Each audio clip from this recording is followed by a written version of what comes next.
Isaac Proctor's hands clamped the splintered oar, cold rising up through wood. The gunboat Philadelphia cuts a black line on the Hudson, wind raking clear across the deck. October's in his lungs. He sees it in the ghost fog of his own breath. Dawn hasn't cracked yet. He's surrounded by shapes, men upright, others hunkered by the cannon, griping their coats for warmth. Ice traces the planks where spray hit, frost popping under his boots. Isaac scrapes it off with a mitten. Wool's already soaked, cold gnaws through anyway. Captain Thomas shouts for the bow team, wants the lines up. Isaac turns toward the shoreline. Valcour Island's trees bulk and dark, nearly colorless in the pre-dawn. Orders from last night still rattle in his skull. Hold this narrow channel. Nothing gets through between Valcour Island and the west shore. He'd heard officers muttering, worried about British ships down south, about blocking the passage. Some grumbled about falling back, but this morning there's no talk of that. Isaac yanks a line across the deck, knots it tight to the cleat. The rope burns his fingers, fingernails caked with grime. Wood shifts, voices shuffle, and the Philadelphia swings into position with the rest. Dime-bright glimpses of Congress and Royal Savage flicker on the horizon, morning haze pluming off their fires. Cannons ready, all pieces loaded before night settled. He catches his knuckles against rail frost, steadying as a hull-rolling current nudges them. A little wave of nausea turns his stomach. Familiar, metal clang on the gun, men lowering a cask over the side. Isaac lifts his eyes to the Congress, where a lantern starts its arc. Silence threads the crew, coughed breaths, wool shifting. The order for silence rolls along the boats, hand to hand. Isaac strains for oar, beats out in the mist.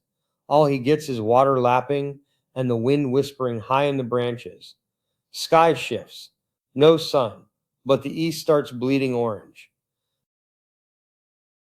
Isaac's told forward, powder check. Slippery deck, frost gripping his soles. He slots fingers under the magazine hatch, peers down, powder kegs, canvas packed, his breath fogging the dark. Counting bags 10, 15, while Sergeant Mayweather tallies with grim pencil. Harding's got the lantern, knuckles white. Isaac touches each sack, smells old powder and damp rope. He almost sneezes, swallows it down. Back on deck, enemy signs sharpen across the half-mile lake. Sails lift through ground mist, moving shapes against the water. A curse from behind.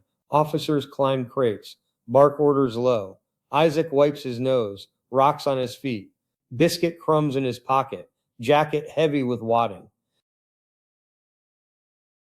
The wind kicks up, spits water into his face. He ducks, hears the tight order. Stand by to fire. He's down behind the gun crew. Cold steel bleeds through to his leg. The captain checks the touch hole. Isaac's job, cartridges and water. Fingers clamp the bucket, frigid water numbing his bones. A British line emerges, black gun ports, sunlight bouncing gold off the brass. Isaac judges the distance by redcoats clear on the decks, binoculars bright with morning. British cannon cracks the air, shot snaps above. Water geysers just short of the Philadelphia. Isaac ducks low, palms pressed to his head. More guns follow up. Wood shutters and chips fly to port. Haul broadside, comes the order. Isaac straightens, shoves a cartridge into waiting palms. Gun crew loads. Smoke crowds in. The captain's voice, then the gun booms. Recoil jumps. Isaac's back for the sponging bucket, bracing as steam rolls off the iron. Scorched wads thump his boots. Morning is just a rolling thunder of guns. Isaac's skin tingles, ears buzz. Lantern glass is warm where he stuck it in his jacket. Shrapnel wood, blackened wadding crunch underfoot. Isaac checks himself. A gash at his shin. Dull pain. Ignore it. Fetch more powder. Near him, someone gasps wet. Isaac drags the man behind the mast. clamps fabric to the wound. Someone else wraps the bandage. He's up again, powder smoke blasting his eyes. Sun leans up over the trees.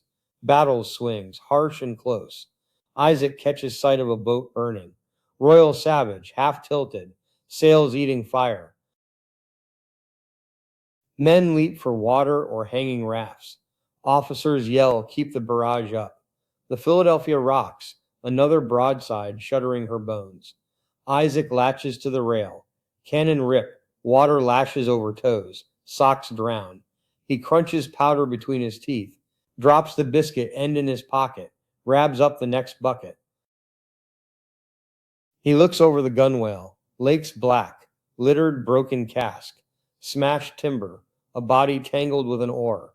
Turns away fast, folds a cloth wedge, works on autopilot. Crew is silent, dirty.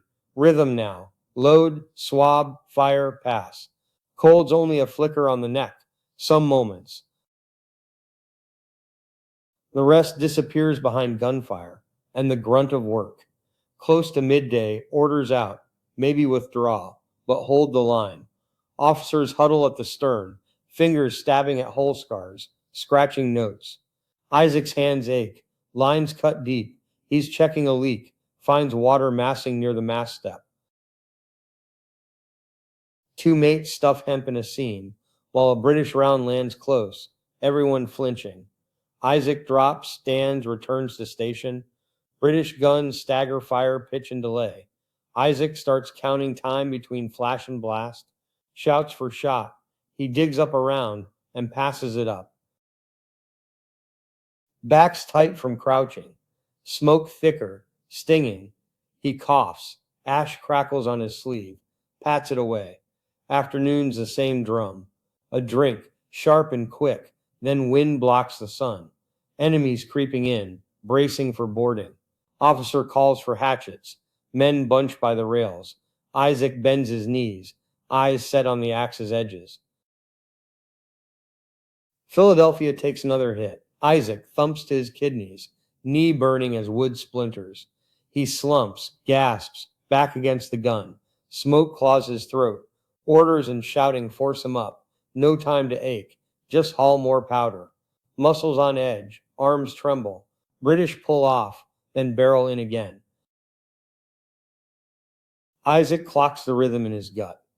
A lull falls. Across the way, red coats look haggard, some just shuffling ropes.